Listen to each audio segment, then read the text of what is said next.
text. Well, who wrote those words, by the way? Jeremiah. What's Jeremiah's moniker, his call name in the Bible? What do most Bible scholars describe Jeremiah as?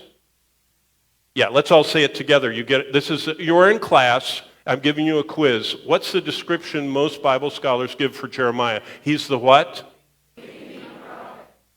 How do you like that for a name? How would you like to be known as the weeping prophet? Why was he the weeping prophet? Well, basically his lifetime, if you look at his gravestone, it would be from 650 to 570. What does that mean? Well, he went from King Josiah's revival, the greatest one in history of Israel, through Manasseh's wickedness, Manasseh who was burning his own children alive down in the Hinnom Valley and worshiping every god he could find, Manasseh, all the way through Babylon's destruction of Jerusalem. So that's Jeremiah's lifetime. How would you like that? Well, what did Jeremiah do? How do you like this? If you look at the books of the Bible, did you know Jeremiah's book is the longest book in the Bible in word count? Did you know that? There are more words in Jeremiah than in Genesis or the Psalms.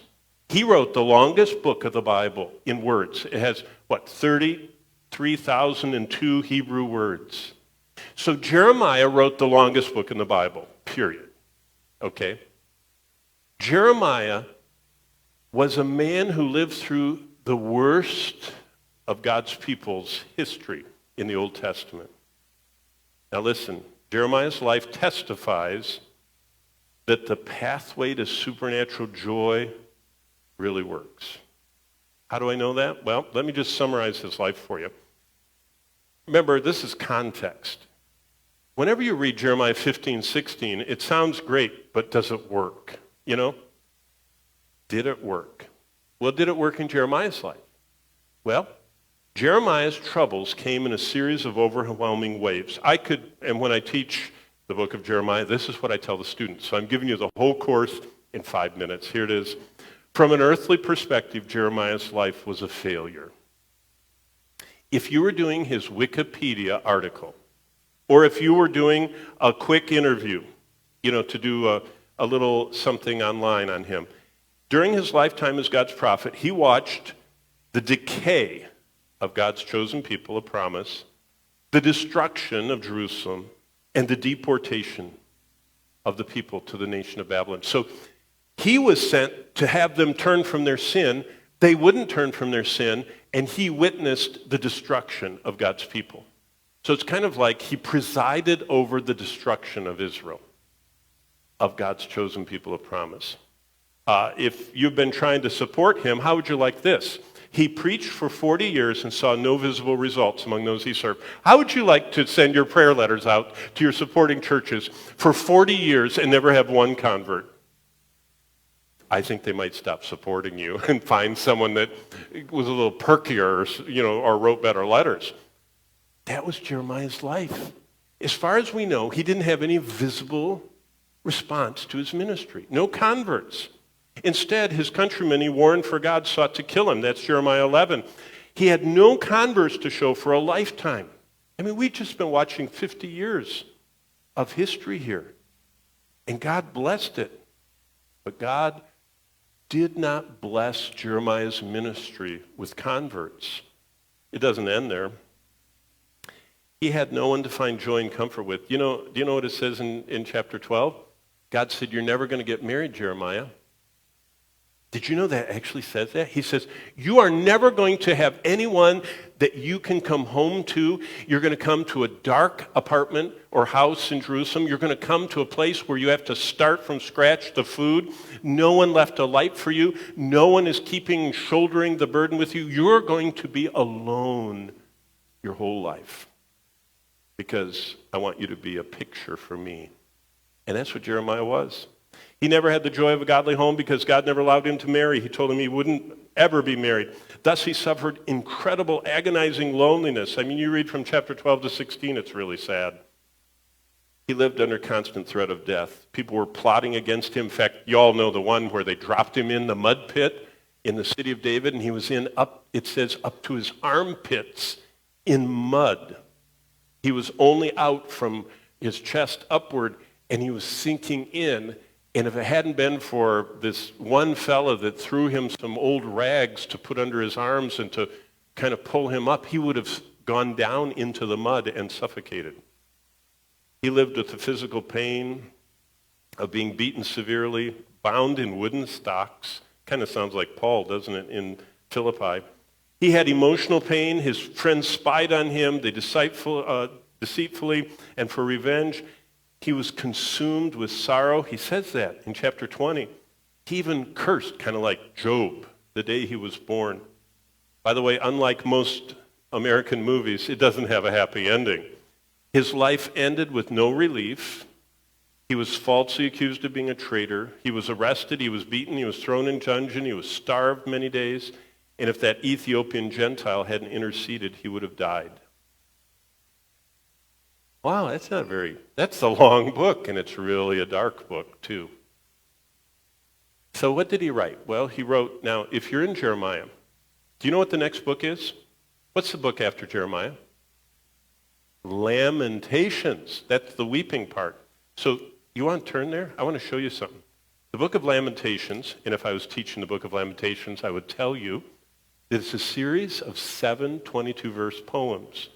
Now, the chapters in the Bible, God didn't inspire those. He inspired the words. A printer transformed the Bible into verses in the 16th century, but the Archbishop of Canterbury in England put the Bible into chapters in the 12th century. It didn't come with either one. The Bible did not have chapters or verses. It just was words.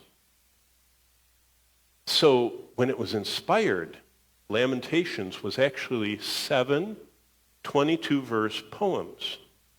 And I don't have time to teach about all that. It's the most fascinating. You should see it when it's all put into Hebrew poetry. Because do you know what the very center verse is of the book? I know what it is because it's the first verse of the fourth poem. You know, poem, poem, poem, 3, 3, so there's 6. The seventh, the middle, is the first verse of the fourth poem. And you know what it is? It's chapter 3. Let's look at Lamentations 3 and verse 23 and see if you've ever heard of this. This is the very center of the book that you can find through the beauty of Hebrew poetry. They are new every morning. What's the next part? That's where that great hymn comes from that Thomas Obadiah Chisholm wrote. You know, great is thy faithfulness. Right from Jeremiah. So the man that went through all that stuff, the mud, the beatings, no marriage, empty house, betrayed, nothing to write in his prayer letters, that guy wrote Lamentations about how horrible all this is. And look what his conclusion is. I'll read to you. Verse 22. Through the Lord's mercies we're not consumed, because his compassions fail not. They are new every morning. That's his testimony. This guy was even then. Thy words were found, and I'm eating them, and thy word was to me the joy and rejoicing in my heart, because I don't have a wife, and I don't have a ministry, and I have nothing to report, and nobody's responded to anything I've done for 40 years, but I'm called by your name. And you, look at verse 23, are faithful. Your faithfulness is great. Well, God's offer is this: joy and rejoicing no matter what you may face in the last days. We're in the last days. So what's to come in our world, no matter what, you and I can become rejoicing, radiant beacons, holding forth the word of life. How do we do that? Well, Jeremiah shows us. Lamentations 3:4 says this: He has aged my flesh and my skin and broken my bones. Jeremiah had joy and rejoicing even though he had broken physical health. Have you ever met those kind of people? They're old and sick and dying, and you visit them in the hospital, and you go to encourage them, and you're in the hospital room, and you end up getting encouraged by them? Have you ever met one of those? I hope you'll want to be one of those when this time comes.